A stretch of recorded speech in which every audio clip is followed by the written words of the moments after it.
Telangana ECET 2026 సంబంధించిన counselling notification ఎప్పుడు and counselling process ఎట్లా ఉంటుంది అని చెప్పి మనం ఈ వీడియో లోపల డీటెయిల్గా మాట్లాడుకుందాం. కాబట్టి ఈ వీడియోని ఎక్కడ కూడా స్కిప్ చేయకుండా చూడండి. అండ్ మీరు ఒకవేళ మన ఛానల్ కొత్త వస్తే పక్కా సబ్స్క్రైబ్ చేసుకొని మీ ఫ్రెండ్స్ అందరికీ ఈ వీడియోని షేర్ చేయండి. మనం ప్రీవియస్గా 2025 లోపల తెలంగాణ ఈసెట్కి సంబంధించి చాలా వీడియోస్ చేసుకున్నాం. ఫర్దర్గా ఏ అప్డేట్ వచ్చినా కూడా మన ఛానల్ నుండి మిస్ చేయకుండా మనం అయితే వీడియోస్ చేసుకుంటాం అన్నట్టు. కాబట్టి పక్కాగా సబ్స్క్రైబ్ చేసుకొని అండ్ మనకి కౌన్సిలింగ్ నోటిఫికేషన్ ఎప్పుడు వస్తుంది అండ్ కౌన్సిలింగ్ ప్రాసెస్ ఎట్లుంటుందని చెప్పి డీటెయిల్గా మాట్లాడుకుందాం. దానికంటే ముందు ఒక చిన్న ఇంపార్టెంట్ విషయం ఏంది కదా అంటే, మనకు వెబ్సైట్ లోపల మనకు అప్లికేషన్ ఫామ్ అవైలబుల్ ఉంది అండ్ హాల్ టికెట్ అనేది అవైలబుల్ ఉంది, ర్యాంక్ కార్డ్ అనేది అవైలబుల్ ఉంది. సో ఇవి అవైలబుల్ ఉన్నాయి. సో ఎంత తొందర పాసిబుల్ అయితే అంత తొందరగా డౌన్లోడ్ చేసి పెట్టుకొని మనకు కౌన్సిలింగ్ లోపల చాలా అంటే చాలా హెల్ప్ అవుతాయి అన్నట్టు ఈ డాక్యుమెంట్స్. అప్లికేషన్ ఫామ్ కావచ్చు, హాల్ టికెట్ కావచ్చు, ర్యాంక్ కార్డ్ కావచ్చు. సో ఒకవేళ మనకు వెబ్సైట్ అనేది ఓపెన్ కాలే అనుకో, కొన్నిసార్లు కౌన్సిలింగ్ టైం లోపల వెబ్సైట్ అనేది అప్డేట్ చేయడం వల్ల మనకు ఓపెన్ కాదన్నట్టు. సో అప్పుడు మనం ఇష్యూ అనేది ఫేస్ చేయాల్సి ఉంటుంది. కాబట్టి ఏంటంటే ఇప్పుడే డౌన్లోడ్ చేసి పెట్టుకుంటే అప్పుడు మనకు ఇబ్బంది కాదన్నట్టు. కాబట్టి డౌన్లోడ్ చేసి పెట్టుకొని it will help you a lot. ఓకేనా. ఇది మనకు 2 వెబ్సైట్లు ఉంటాయి మనకు. ఓకేనా. మనకు 2 వెబ్సైట్స్ అయితే ఉంటాయి అన్నట్టు. ఒక వెబ్సైట్ ఏమో అప్లికేషన్ కోసము, అప్లికేషను అండ్ దాని తర్వాత హాల్ టికెట్లు అండ్ దాని తర్వాత రిజల్ట్స్, ర్యాంక్ కార్డ్స్ కోసం ఒక వెబ్సైట్ ఇది. అండ్ ఇది కాకుండా ఇంకొక వెబ్సైట్ అయితే ఉంటుంది అన్నట్టు. సో tgeset.nic.in అని చెప్పి ఉంటుంది. ఈ వెబ్సైట్ ఇంకా అవైలబుల్గా లేదు. ఇది కౌన్సిలింగ్ స్టార్ట్ అవ్వడంతో కౌన్సిలింగ్ నోటిఫికేషన్ రాగానే ఈ వెబ్సైట్ అనేది అవైలబుల్ అవుతుంది అన్నట్టు. ఓకేనా. సో మనకు 2 వెబ్సైట్లలో ఒక వెబ్సైట్ ఏమో అప్లికేషన్ వరకు. ఓకేనా. So application, exam, results, rank card, ఓకేనా, హాల్ టికెట్లు అక్కడి వరకు ఒక వెబ్సైట్ ఉంటుంది. అండ్ ఇప్పుడు కౌన్సిలింగ్ మొత్తం కూడా ఇంకొక వెబ్సైట్ అయితే ఉంటుంది అన్నట్టు, tgeset.nic.in అని చెప్పి. సో ఈ వెబ్సైట్ లోపల ఏంది కదా అంటే మనకు ఫీ పేమెంట్లు, స్లాట్ బుకింగ్లు, సర్టిఫికేట్ వెరిఫికేషన్లు, వెబ్ ఆప్షన్లు, సీట్ అలాట్మెంట్లు, మళ్ళీ ఫీ పేమెంట్లు ఉంటాయి అన్నట్టు. ఓకేనా. సో ఇప్పుడు రిజల్ట్స్ తర్వాత నెక్స్ట్ ప్రాసెస్, ర్యాంక్ కార్డ్ తర్వాత నెక్స్ట్ ప్రాసెస్ అంతా కూడా ఈ సెకండ్ వెబ్సైట్ లోపల అవుతుంది అన్నట్టు. ఓకేనా. సో అసలు ఈ కౌన్సిలింగ్ ప్రాసెస్ ఎట్లా ఉంటుంది అండ్ ఈ నోటిఫికేషన్ ఎప్పుడు వస్తుంది అనే విషయానికి వస్తే ఫస్ట్ నోటిఫికేషన్ గురించి మాట్లాడుకుందాం. ఓకేనా. సో ఈ నోటిఫికేషన్ అనేది ఎప్పుడు వస్తుంది అని అంటే, మనకు లాస్ట్ ఇయర్ అయితే ఈ జూన్ లోపల నోటిఫికేషన్ అయితే వచ్చింది. ఓకేనా, లాస్ట్ ఇయర్. అండ్ మనకు ఈ ఇయర్ కూడా అంతే, జూన్ లోపల మనకు నోటిఫికేషన్ అయితే వస్తుంది అన్నట్టు. Last year around 15th June, 16th June ఆ టైం లోపల మనకు కౌన్సిలింగ్ అనేది స్టార్ట్ అయింది. లైక్ సర్టిఫికేట్ వెరిఫికేషన్కి, స్లాట్ బుకింగ్ అవన్నీ కూడా స్టార్ట్ అయిపోయినాయి అన్నట్టు లాస్ట్ ఇయర్ 2025 జూన్ లోపల.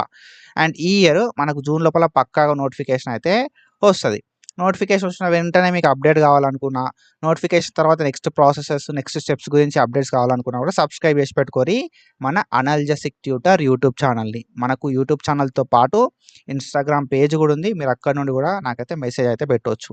ఓకేనా. నేను రిప్లై ఇస్తానా ఇవ్వనా అనే విషయాన్ని పక్కకు పెడితే మీకు అప్డేట్స్ అయితే రెగ్యులర్గా వస్తాయి మన ఛానల్ నుండి పక్కాగా. ఓకేనా. సో మనకు నోటిఫికేషన్ గురించి ఒక ఐడియా వచ్చింది. And when comes to counselling process, counselling అనేది ఎట్లా ఉంటుంది అని అంటే, కౌన్సిలింగ్ లోపల ఫస్ట్ స్టెప్ ఏంది కదా అంటే స్లాట్ బుకింగ్ ఉంటుంది బ్రో. ఓకేనా. స్లాట్ బుకింగ్ అనేది ఫస్ట్ స్టెప్. ఫస్ట్ మనకు నోటిఫికేషన్ వస్తుంది. ఆ నోటిఫికేషన్ అనేది ఎప్పుడు వస్తుంది? ఈ జూన్ లోపల మనకు నోటిఫికేషన్ అనేది రావడం అయితే జరుగుతుంది అన్నట్టు. సో నోటిఫికేషన్ వచ్చిన తర్వాత మనకు ఒక 2 to 3 days లోపల కౌన్సిలింగ్ అనేది స్టార్ట్ చేస్తారు. ఓకేనా. నోటిఫికేషన్ అనేది మనకు వస్తుంది. నోటిఫికేషన్ వచ్చిన తర్వాత ఒక 2 to 3 days లోపల కౌన్సిలింగ్ అనేది స్టార్ట్ చేస్తారు. కౌన్సిలింగ్ లోపల ఫస్ట్ స్టెప్ ఏముంటుంది కదా అంటే స్లాట్ని బుక్ చేసుకోవడం ఉంటుంది. ఈ స్లాట్ బుకింగ్ లోపల ఏంది కదా అంటే మన బేసిక్ డీటెయిల్స్ ఇవ్వాల్సి ఉంటుంది అన్నట్టు. ఓకేనా. సో మనం స్లాట్ బుకింగ్ చేసుకోవాలంటే కొంత అమౌంట్ పెట్టి మనం ఒక ప్లేస్, ఓకేనా, ఒక డేట్, ఒక టైంని సెలెక్ట్ చేసుకోవాల్సి ఉంటుంది అన్నట్టు. Slot booking is nothing but ఒక ప్లేస్ని సెలెక్ట్ చేసుకోవాల్సి ఉంటుంది మనం, ఒక డేట్ని సెలెక్ట్ చేసుకోవాల్సి ఉంటుంది అండ్ ఒక టైంని అయితే సెలెక్ట్ చేసుకోవాల్సి ఉంటుంది అన్నట్టు. ఓకేనా. సో స్లాట్ బుకింగ్ లోపల మనం మన బేసిక్ డీటెయిల్స్ ఇచ్చి ఫీ పేమెంట్ చేయాల్సి ఉంటుంది అన్నట్టు. కేటగిరీ వైజ్ ఇంత అని చెప్పి కొంత ఫీ ఉంటుంది.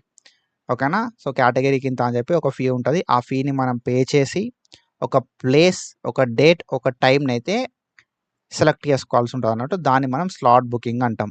ఇది ఫస్ట్ స్టెప్. స్లాట్ బుకింగ్ చేసుకున్న తర్వాత సర్టిఫికేట్ వెరిఫికేషన్ ఉంటుంది. ఓకేనా. సర్టిఫికేట్ వెరిఫికేషన్ అయితే ఉంటుంది.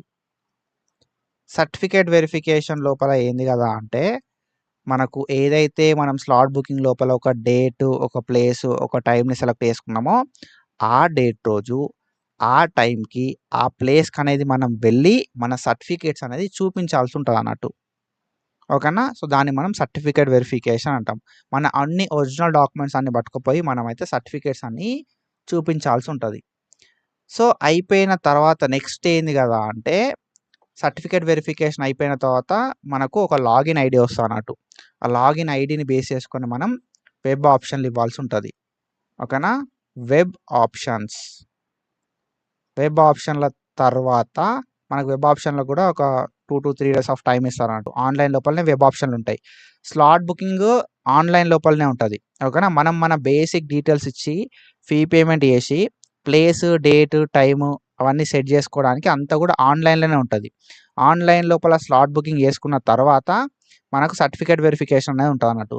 సర్టిఫికేట్ వెరిఫికేషన్ అనేది ఆఫ్‌లైన్‌లో ఉంటది. ఓకేనా? మీరు ఏదైతే డేట్, ఏదైతే టైమ్, ఏదైతే ప్లేస్ సెట్ చేసుకున్నారో అక్కడికి మనం సర్టిఫికేట్ వెరిఫికేషన్‌కి ఎళ్ళాల్సి ఉంటదన్నట్టు. అన్ని డాక్యుమెంట్స్ తీసుకొని వెళ్ళాల్సి ఉంటది. ఓకేనా? అండ్ సర్టిఫికేట్ వెరిఫికేషన్ అయిపోయిన తర్వాత వెబ్ ఆప్షన్స్. ఆన్‌లైన్ లోపల మనమైతే వెబ్ ఆప్షన్స్ పెట్టుకోవాల్సి ఉంటదన్నట్టు. మనకు నచ్చిన కాలేజెస్, బ్రాంచెస్. వెబ్ ఆప్షన్‌లో పెట్టుకున్న తర్వాత నెక్స్ట్ ఏముంటది గదా అంటే మనకు సీట్ అలాట్‌మెంట్ అయితే అయితదన్నట్టు. ఓకేనా? Seat allotment. So, seat allotment అయిన తర్వాత మనకు ఆన్‌లైన్ లోపల ఫీ పేమెంట్ ఉంటది. ఓకేనా? ఆన్‌లైన్ లోపల ఫీ పేమెంట్ ఉంటది. అండ్ దాంతో పాటుగా ఆన్‌లైన్ లోపల సెల్ఫ్ రిపోర్టింగ్ అనేది ఉంటదన్నట్టు. ఓకేనా? సో, మనకు వెబ్ ఆప్షన్‌ల తర్వాత సీట్ అనేది అలాట్‌మెంట్ అయితది. Depending upon our rank. ఓకేనా? సో, మన ర్యాంక్‌ని బేస్ చేసుకొని మనకు కేటగిరీని బేస్ చేసుకొని సీట్ అలాట్‌మెంట్ అయితది. సీట్ అలాట్‌మెంట్ అయిన తర్వాత ఆన్‌లైన్ లోపల ఫీ పేమెంట్ చేయాల్సి ఉంటది. తర్వాత సీట్ అలాట్‌మెంట్ మన సెల్ఫ్ రిపోర్టింగ్ అయితే ఉంటదన్నట్టు. వెబ్ ఆప్షన్‌ల తర్వాత సీట్ అలాట్‌మెంట్, సీట్ అలాట్‌మెంట్ తర్వాత online fee payment and self reporting. ఓకేనా? సో, ఇదంతా చేస్తే ఏమైతదంటే మన సీట్ అనేది కన్ఫర్మ్ అయితది. ఇట్లా మనకు ఫేజ్ 2 గూడా ఉంటదన్నట్టు. ఓకేనా? మన కౌన్సెలింగ్ అనేది 2 ఫేజ్‌లలో కండక్ట్ చేస్తారు. ఫేజ్ 1 అని చెప్పి ఒకటి కండక్ట్ చేస్తారు. అండ్ దాంతో పాటుగా ఫేజ్ 2 అని చెప్పి కండక్ట్ చేస్తారన్నట్టు. సో, ఫేజ్ 1 లోపల మనకు సీట్ అలాట్‌మెంట్ అయింది అనంటే ఓకే. సో, లేదు అంటే మనం ఫేజ్ 2 లోపల వెబ్ ఆప్షన్‌లు పెట్టుకోవచ్చు. ఫేజ్ 1లో సీట్ అలాట్‌మెంట్ అయింది. మంచి కాలేజ్, మంచి కోర్స్ రాలేదు అనుకుంటే మనం ఫేజ్ 2 లోపల మళ్ళీ కన్ఫర్మ్ చేసుకొని వెబ్ ఆప్షన్‌లు పెట్టుకోవచ్చు. లేదంటే క్యాన్సెల్ చేసుకొని కూడా వెబ్ ఆప్షన్‌లు పెట్టుకోవచ్చు. ఓకేనా? సో, ఇది ఎగ్జాక్ట్ కౌన్సెలింగ్ ప్రాసెస్. సో, మీకు డాక్యుమెంట్లు ఏమేమి కావాలని చెప్పి గాని, ఓకేనా? సో, ఈ స్లాట్ బుకింగ్ ఎట్లా చేసుకోవాలని చెప్పి గాని, ఈ సర్టిఫికేట్ వెరిఫికేషన్‌కి మనం ఎట్లా ఎళ్ళాలని చెప్పి గాని, వెబ్ ఆప్షన్‌లు ఎట్లా పెట్టాలని చెప్పి గాని, సీట్ అలాట్‌మెంట్ అయిన తర్వాత అలాట్‌మెంట్ ఆర్డర్ ఎట్లా డౌన్‌లోడ్ చేసుకోవాలని చెప్పి గాని, ఆన్‌లైన్ లోపల ఫీ పేమెంట్ ఎట్లా చేయాలని చెప్పి గాని, అండ్ ఆన్‌లైన్ లోపల సెల్ఫ్ రిపోర్టింగ్ ఎట్లా చేయాలని చెప్పి గాని, ప్రతీదీ ఈచ్ అండ్ ఎవ్రీ స్టెప్ లోపల నేను మీకు డీటెయిల్‌గా ఎక్స్‌ప్లెయిన్ చేస్తా. ఓకేనా? సో, మీరు ఒక్కటే చేయాల్సింది సబ్స్క్రైబ్ చేసి పెట్టుకొని మన అనాల్జెసిక్ ట్యూటర్ యూట్యూబ్ ఛానెల్‌ని డెఫినిట్‌గా మన ఛానెల్ నుండి అప్డేట్స్ అయితే వస్తా ఉంటాయి. సబ్స్క్రైబ్ చేసుకున్న తర్వాత మీకు అప్డేట్ కావాలనుకుంటే మీరు మన వీడియోస్ లోపల కామెంట్ కూడా చేయొచ్చు. బ్రో ఈ సెట్‌కి సంబంధించి అప్డేట్ ఇవ్వండి అని చెప్తే సో దట్ నేనైతే అప్డేట్ కూడా ఇవ్వడం అయితే జరుగుతది. ప్రతీదీ ఎవ్రీథింగ్ నేను అప్డేట్ చేస్తా ఉంటా. బట్ మీరేందంటే సపోర్ట్ చేయాలే, సబ్స్క్రైబ్ చేసుకోవాలే అండ్ మన ప్రతి వీడియోని చెక్ చేసుకుంటా ఉండాలే. సో, అప్పుడు మన ఛానల్ నుండి డెఫినిట్‌గా మంచి వీడియోస్ అయితే వస్తాయన్నట్టు. ఓకేనా? సో, ఇది ఇన్ఫర్మేషన్. ఇట్లాంటి ఇన్ఫర్మేషన్ అప్డేట్స్ కోసం ఫాలో అయితా ఉండుర్రి. మీకు క్లియర్‌గా అర్థమైతే బ్రో క్లియర్‌గా అర్థమైందని చెప్పి కింద కామెంట్ చేయిరి. Do follow us for more content. Thank you so much. Signing off.